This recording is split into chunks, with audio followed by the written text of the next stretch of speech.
Welcome to 21 Days of Prayer. We have over 2,000 people who have signed up to be a part of this. And ordinarily, you would get a devotion, but for the next 21 days, we're going to focus on prayer in preparation for Christmas with a focus on missions. And so every day, I'll share with you a devotional thought from Scripture, but I'd like to prepare your heart for Christmas.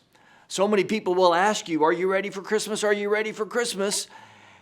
And they are really asking, have you bought presents and sent Christmas cards? But we want to be ready spiritually. And to get ready, we need to spend time in prayer.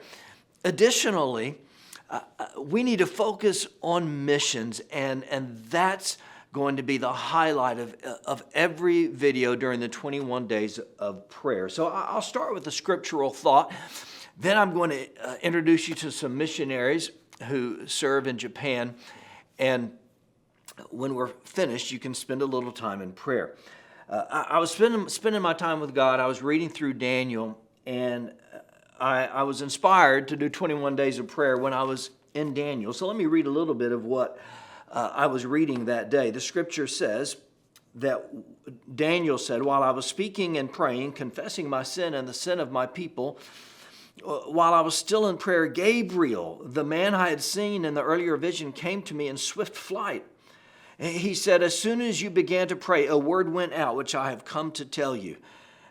Daniel is a prayer warrior. You might recall when the king passed a law that no one could pray, Daniel continued unafraid to pray 3 times a day and ended up getting thrown in a lion's den. You know how that turned out. God took care of him. But I then turned to chapter 10, and this time we not only see Daniel's praying, but he's fasting in addition. Verse 2, at that time, I, Daniel, mourned for 3 weeks. There's the 21 days of prayer. For 3 weeks, I ate no choice food, no meat or wine touched my lips, and I used no lotions at all until the 3 weeks were over. And then, at the end of that time, he says, a man dressed in linen with a belt of fine gold. His body was like topaz, his face like lightning, his eyes like flaming torches, his arms and legs like the gleam of burnished bronze, and his voice like the sound of a multitude. Once again, an angel appears to him. Now, I'm not promising during our 21 days of prayer you'll get angelic visitors like Daniel. I can promise you'll get closer to the Lord. God will speak to you, maybe not through an angelic visitor, but God will speak to you. And not only will your life be changed, but so will people literally around the world. And this is pretty incredible. When you get down to verse 12, the angel says to Daniel, from the first day you set your mind to gain understanding, your words were heard. Your prayer was heard on the very first day, 3 weeks ago. He says, I've come in response to them, but the prince of the Persian kingdom resisted me for 21 days. And then Michael, one of the chief princes, came to help me. We're talking about demonic and angelic warfare. Michael is the archangel. Daniel prayed, and there was warfare in heaven. And it took 21 days for Daniel to get that response. The reason we need to focus for 21 days in prayer is because there are things happening in the world, and there are things happening right here in Huntsville that are so incredible. Satan himself will appoint demons to try and stop it. I'll give you a few examples. You need to be in prayer for Celebrate. This is the women's huge Christmas dinner at the Von Braun. I'd like you to spend some time praying for that this morning. Celebrate takes place on Wednesday night.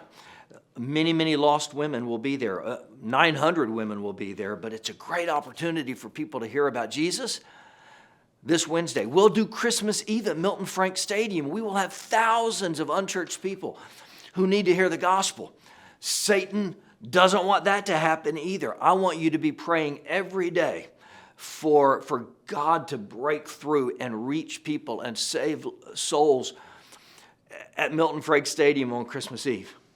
And as promised, I want you to pray for missionaries. It's it's easy to just say, God bless all the missionaries, but we need to do it one by one. And today I'd like us to focus on Mark and Mie Busby.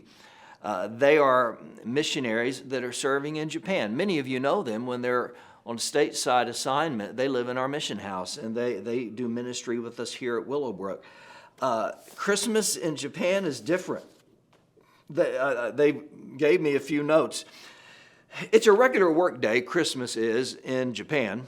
Kids go to school, people go to work. Christmas Eve is the big day over there. Christmas Eve in Japan, instead of turkey and dressing, they order Kentucky Fried Chicken. It's a thing. If you don't order your Kentucky Fried Chicken way in advance, you don't get any. And then it's considered romantic, and couples go out on dates, kind of like we do on Valentine's Day. For them, that's Christmas Eve. Well, what's missing? What's missing is Jesus. And so we want to pray for Mark and Mie Busby, especially this time of year, to remind the people of Japan that Christmas is about Christ. It is an easier time to invite Japanese people to church for a concert or a Christmas program, and that's another opportunity for them to hear the truth. Mark Busby plays banjo. He's going to dress up like Santa and go play the banjo for a bunch of children in an after-school care program. They'll be inviting women to these cafes to be sharing Christ. They're going to be putting brochures and different things of that nature in people's mailboxes. It's a great time of year to try to reach Japanese people. So pray for Mark and Mie Busby. These are specific things they've asked. Pray that the people there would have courage to share, that there would be revival in Osaka where they live. Pray for the Japanese people to discover that only Jesus can fill the emptiness in their heart. I've been to Japan multiple times. Japan leads the world, I believe, in suicides. There's an emptiness. They have all kinds of material possessions, but they're empty on the inside. They need Christ. And pray for the leadership. It's difficult for pastors in Japan sometimes because they don't see the fruit like we do in America. I was in Japan with a group from Willowbrook, and I led a couple of people to Christ on the streets, and my wonderful assistant, Jackie Holmes, led a woman to Christ on the subway. We were sharing this, and one of our missionaries, not Mark and Mie, but another, started to cry. And we didn't know why. And he said, I celebrate, I'm happy, I'm thrilled that people came to know Jesus, but he said, I've been here for a year, and I haven't led anyone to Jesus yet. It's a difficult mission field, and sometimes the leaders need to be encouraged. Mark and Mie Busby are not just missionaries, they're dear friends. I love them. They're doing a great work.